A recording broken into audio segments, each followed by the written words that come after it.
नमस्कार साथियों, स्वागत है आपका आशीष एकेडमी में। आज हम लोग डिस्कस करेंगे 27 दिसंबर 2021 के सीडीपी के पेपर को। चलिए आइए तो स्टार्ट करते हैं क्वेश्चन नंबर 1 से। पहला प्रश्न है कि बच्चों के संदर्भ में विकास के अंतर्गत डैश आते हैं। केवल गुणात्मक परिवर्तन, केवल मात्रात्मक परिवर्तन, गुणात्मक एवं मात्रात्मक परिवर्तन दोनों, या फिर न ही गुणात्मक और न ही मात्रात्मक परिवर्तन। तो विकास क्या होता है? विकास एक ऐसी प्रक्रिया होती है जो गर्भ से ही स्टार्ट हो जाती है और यह जीवन पर्यंत चलती है जब तक कि बच्चा मृत्यु को प्राप्त न हो जाए। विकास में क्या होता है, आपका मात्रात्मक एवं गुणात्मक दोनों ही परिवर्तन सम्मिलित होते हैं। ठीक है, तो विकास में क्या होता है, गुणात्मक एवं मात्रात्मक दोनों ही चेंजेस, दोनों ही परिवर्तन आपके सम्मिलित होते हैं। अगर यहीं पर प्रश्न पूछ दिया जाता है कि बच्चों के संदर्भ में वृद्धि के अंतर्गत आते हैं, तो वृद्धि के अंतर्गत आपका केवल मात्रात्मक परिवर्तन आता है दोस्तों। किंतु विकास के अंतर्गत क्या होता है, मात्रात्मक के साथ साथ गुणात्मक परिवर्तन दोनों ही होता है। आइए अगला प्रश्न देखते हैं। अगला प्रश्न है कि निम्नलिखित में से कौन सा एक विकल्प सूक्ष्म गत्यात्मक कौशल का उदाहरण है? लिखना, कूदना, दौड़ना या फिर तैरना। तो आपको बताना है यहाँ पर कि सूक्ष्म गत्यात्मक कौशल, फाइन मोटर स्किल का कौन सा एग्जाम्पल है। अगर हम बात करें सूक्ष्म गत्यात्मक कौशल क्या होता है, तो सूक्ष्म गत्यात्मक कौशल के अंतर्गत वे क्रियाएं आती हैं जिसके अंतर्गत हम अपने शरीर के छोटी मांसपेशियों, छोटी मसल्स का प्रयोग करते हैं, जैसे हाथ की उंगलियों का प्रयोग, आंख की मांसपेशियों का प्रयोग। जैसे इनका प्रयोग कहाँ होता है, तो लिखने में होता है। ठीक है, तो लिखना क्या है, आपका सूक्ष्म गत्यात्मक कौशल का उदाहरण है। इसके अलावा अगर हम अन्य उदाहरणों की बात करें तो हो जाएगा आपका ड्राइंग करना, पेंटिंग करना, कढ़ाई करना, बुनाई करना, या फिर आईलाइनर लगाना, शर्ट का बटन बंद करना। ये सारे जो कौशल हैं वह सूक्ष्म गत्यात्मक कौशल के उदाहरण हैं, फाइन मोटर स्किल्स के एग्जाम्पल हैं। जबकि आपका कूदना यानी कि जंप करना, दौड़ना, रनिंग करना या फिर तैरना, स्विमिंग करना, ये सभी ग्रास मोटर स्किल्स के एग्जाम्पल हैं, स्थूल गति कौशल के उदाहरण हैं। आइए अगला प्रश्न देखते हैं।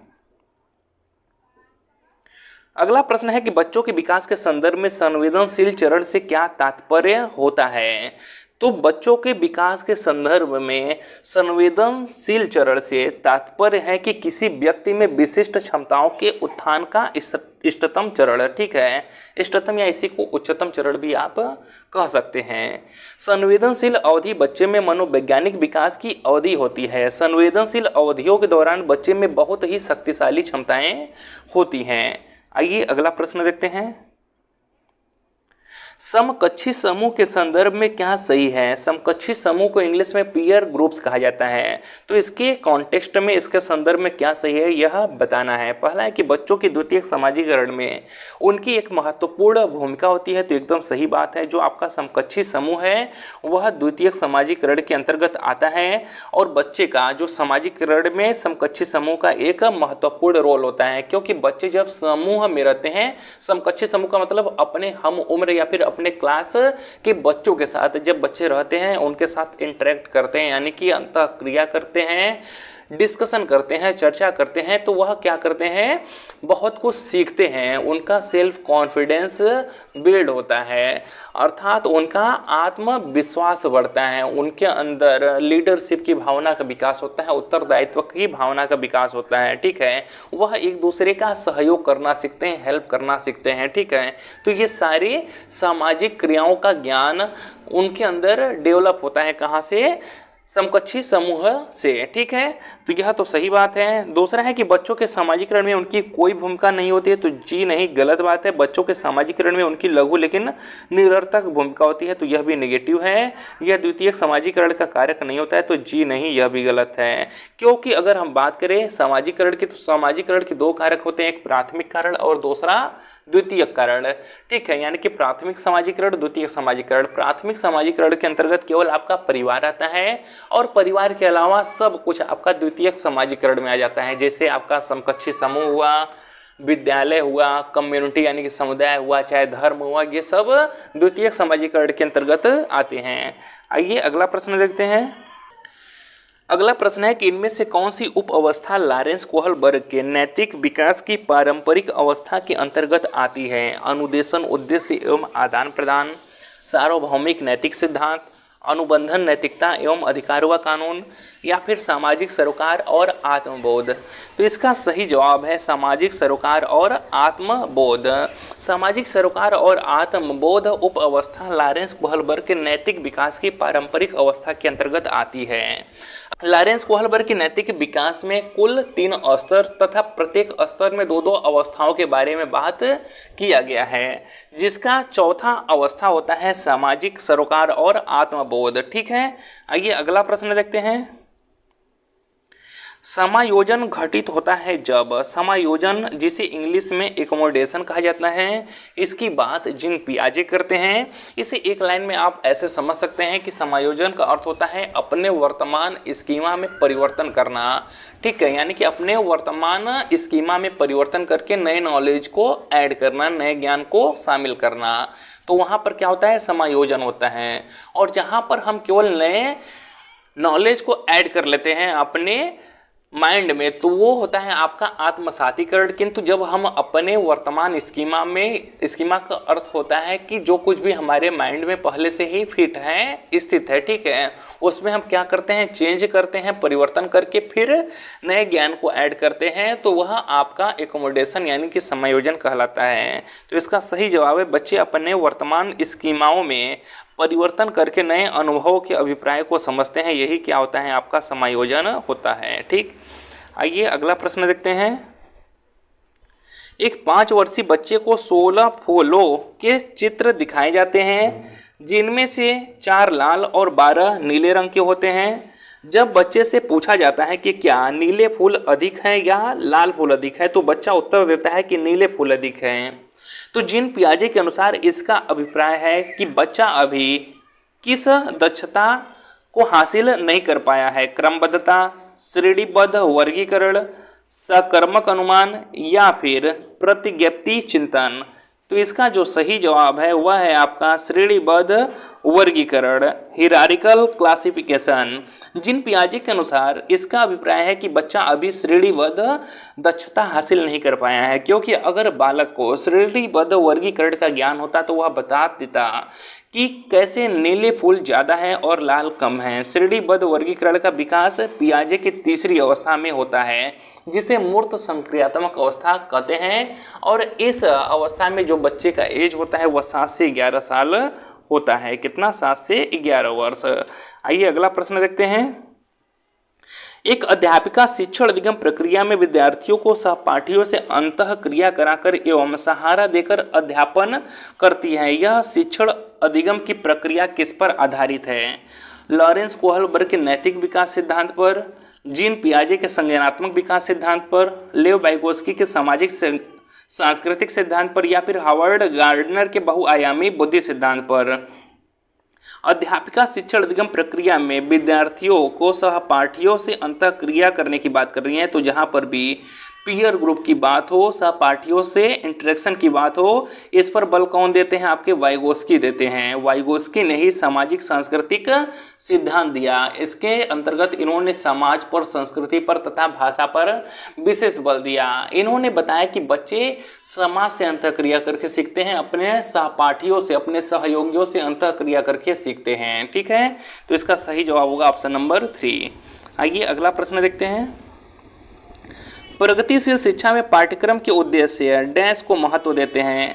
तो प्रगतिशील शिक्षा, प्रोग्रेसिव एजुकेशन, किसको महत्व देता है? रटंत स्मृति। तो रटंत स्मृति को तो कोई भी एजुकेशन महत्व नहीं देता है, ठीक है, बल्कि इसको डिस्करेज किया जाता है, हतोत्साहित किया जाता है। सत्ता के प्रति अनुकूलता, जी नहीं।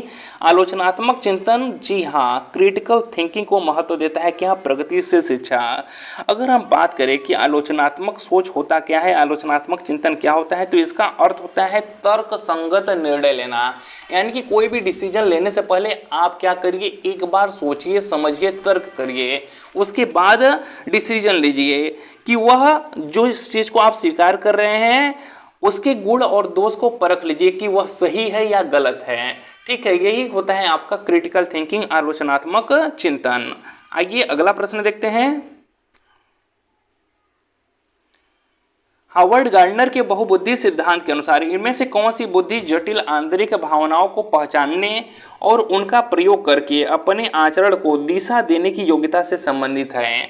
तो यहाँ पर हावर्ड गार्डनर की बात हो रही है। हावर्ड गार्डनर ने बहुबुद्धि का सिद्धांत दिया था। यहाँ पर कह रहा है कि कौन सा वह बुद्धि है जो अपनी आंतरिक भावनाओं को पहचानने, यानी कि खुद की भावनाओं को पहचानने तथा अपने आप को क्या करना, दिशा देने की बात करता है। तो वह आपका होता है अंतः व्यक्तिक बुद्धि। कौन सा बुद्धि होता है दोस्तों? वह होता है आपका अंतः व्यक्ति बुद्धि, जिसे इंग्लिश में इंट्रापर्सनल इंटेलिजेंस कहा जाता है। ठीक है, इसके अनुसार क्या होता है, व्यक्ति अपने आप को ही दिशा निर्देश दे सकता है। ठीक है, यह बुद्धि ज़्यादातर दार्शनिकों में पाई जाती है। ठीक है, किसमें? दार्शनिकों में पाई जाती है। तो इसका सही जवाब होगा अंतः व्यक्तिक बुद्धि। आइए अगला प्रश्न देखते हैं। कथन ये दिया है कि कक्षा में प्रिंट समृद्ध वातावरण का सृजन बहुत महत्वपूर्ण है। तो एकदम सही बात है। अगर कक्षा में प्रिंट समृद्ध मतलब कि चार्ट पेपर हुआ, मॉडल हुआ, ठीक है, ऐसे ही मतलब कि कोई प्रिंटेड सामग्री हुआ जिससे बच्चों को आकर्षक लगे, इंटरेस्टिंग लगे और उसे देखकर बच्चे उसके तरफ आकर्षित हो और उससे बहुत कुछ सीख सकते हैं। तो यह एक अच्छा वातावरण का सृजन यानी कि निर्माण करता है। एकदम सही बात है। तर्क दिया है कि उपकारी वातावरण भाषा विकास में अर्थपूर्ण भूमिका निभाता है। तो जब बच्चे उससे क्या करेंगे, आकर्षित होंगे उस चीज़ के प्रति और उससे कुछ सीखेंगे, तो ठीक है, तो वहाँ पर क्या होगा, उनकी भाषा विकास में अर्थपूर्ण भूमिका निभाएगी यह चीज़। ठीक है, तो यानी कि कथन और रीजन दोनों ही सही हैं। ए और आर दोनों सही है तथा आर क्या कर रहा है, सही व्याख्या कर रहा है ए की। अगला प्रश्न है, डैश शब्द का प्रयोग जैविक अंतरों के लिए होता है जबकि डैश शब्द का प्रयोग उन विशेषताओं और स्वभावों के लिए होता है जिसे कि एक विशिष्ट संस्कृति पुरुषों और महिलाओं के लिए उपयुक्त मानते हैं। तो जहाँ पर जैविक अंतरों की बात हो, बायोलॉजिकल स्ट्रक्चर की बात हो, तो वहाँ पर आपका लिंग होता है। ठीक है, और जहाँ पर विशेषताओं और स्वभावों के लिए होता है। ठीक है, यानी कि विशिष्ट संस्कृति पुरुष और महिलाओं के लिए उपयुक्त होता है आपका जेंडर। ठीक है, यानी कि सेक्स क्या होता है आपका, लिंग क्या होता है, एक बायोलॉजिकल स्ट्रक्ट होता है। ठीक है, स्ट्रक्चर होता है, कंस्ट्रक्ट होता है, सॉरी दोस्तों, जो आपका लिंग सेक्स होता है वह बायोलॉजिकल कंस्ट्रक्ट होता है, जबकि आपका जो जेंडर होता है वह एक सोशल कंस्ट्रक्ट होता है, सामाजिक संरचना होता है। ठीक, आइए नेक्स्ट देखते हैं। बहुभाषी कक्षा के लिए निम्नलिखित में से कौन सा कथन सर्वाधिक उपयुक्त होगा? तो इसे एक टर्म याद रखिएगा कि जो बहुभाषी कक्षा होता है, ठीक है, उसे आपका जो एनईपी है, एनसीएफ है, वह एक संसाधन के रूप में देखता है, एक रिसोर्स के रूप में देखता है, एक पूंजी के रूप में देखता है, एक एसेट के रूप में देखता है। ठीक है, इतना आप लोग ध्यान में रखिएगा। चलिए यही देखते हैं कि स्कूल को केवल उन्हीं छात्रों की भर्ती करनी चाहिए जो स्कूल द्वारा निर्धारित अनुदेशन की भाषा में संवाद कर सकते हैं। तो जी नहीं, यह समावेशन के नियम के खिलाफ हो जाएगा। और जो वर्तमान एजुकेशन है वह समावेशन की बात करता है, यानी कि सभी के लिए शिक्षा की बात करता है, चाहे वह बच्चा कोई भी भाषा बोलता हो, चाहे वह किसी भी जाति का हो, धर्म का हो, चाहे उच्च हो चाहे निम्न वर्ग का हो। ठीक है, दूसरा है शिक्षक को सभी भाषाओं का सम्मान करना चाहिए और छात्रों को उस भाषा में संवाद करने के लिए प्रोत्साहित करना चाहिए, कम्युनिकेट करने के लिए इनकरेज करना चाहिए जिनका प्रयोग करने में उन्हें आसानी हो। तो एकदम सही बात है। ठीक है, कि शिक्षक को क्या करना चाहिए, सभी भाषाओं का सम्मान करना चाहिए, चाहे वो बच्चा कोई भी भाषा बोलता हो। ठीक है, और उसे क्या करना चाहिए, प्रोत्साहित करना चाहिए कि वह उस भाषा में संवाद कर सकता है जिसका प्रयोग करने में वह आसानी से क्या कर से प्रयोग कर सके। ठीक है, वर्तमान एजुकेशन पॉलिसी भी आपका मदर टंग यानी कि मातृभाषा पर विशेष बल दे रही है, विशेष जोर दे रही है कि बच्चा क्या करे, अपनी मातृभाषा में ही चीज़ों को सीखे, अपने मातृभाषा का वह प्रयोग कर सके। आइए अगला प्रश्न देखते हैं।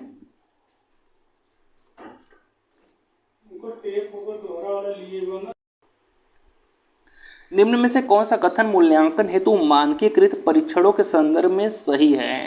पहला कि यह छात्रों में अपसारी चिंतन को प्रोत्साहित करता है, जी नहीं। अगर मानकीकृत परीक्षण रहेगा, केवल एक ही दिशा निर्देश के अनुसार सबको उसका पालन करना पड़ेगा, तो ऐसे में बच्चा अपसारी चिंतन नहीं कर पाएगा। ठीक है, क्योंकि मानकीकृत परीक्षण आपका एक उचित तरीका नहीं माना जाता है, तो यह तो नहीं होगा। वे मूल्यांकन के सख्त ढांचों या संरचनाओं पर आधारित होते हैं, तो जी हाँ, जो मानकीकृत परीक्षण होता है वह मूल्यांकन के सख्त ढांचों या फिर संरचना पर आधारित होता है। तीसरा है कि वे अधिगमकर्ताओं की आवश्यकताओं और विविधताओं पर आधारित विभिन्न विधियों का प्रयोग करते हैं, तो जी नहीं, ये तो फ्लेक्सिबिलिटी इसकी बात करती है। वे मानते हैं कि प्रत्येक व्यक्ति भिन्न गति से सीखता है, जी नहीं। अगर वे ऐसा मानते तो वह सबके लिए एक ही नियम कानून क्यों बनाते हैं। आइए नेक्स्ट क्वेश्चन देखते हैं, और इस वीडियो का लास्ट प्रश्न है दोस्तों। बचे हुए 15 क्वेश्चन को हम लोग नेक्स्ट वीडियो में डिस्कस करेंगे। निम्न में से कौन सी विधि अधिगम के लिए आकलन हेतु उपयुक्त है? सिर्फ साल के अंत में परीक्षाएं, बच्चों के संप्रत्यय बुद्धि का नियमित प्रलेखीकरण, मानकीकृत परीक्षण, या फिर केवल प्रत्यास्मरण पर आधारित प्रश्नोत्तरी। तो इसका सही जवाब है बच्चों के संप्रत्यय, बच्चों के कॉन्सेप्ट इंटेलिजेंस का नियमित प्रलेखीकरण। ठीक है, बच्चों के संप्रत्यय बुद्धि का नियमित प्रलेखीकरण अधिगम के लिए आकलन हेतु उपयुक्त है। ठीक है, मिलते हैं नेक्स्ट वीडियो में, वहाँ पर डिस्कस करेंगे हम लोग बचे हुए 15 क्वेश्चंस को।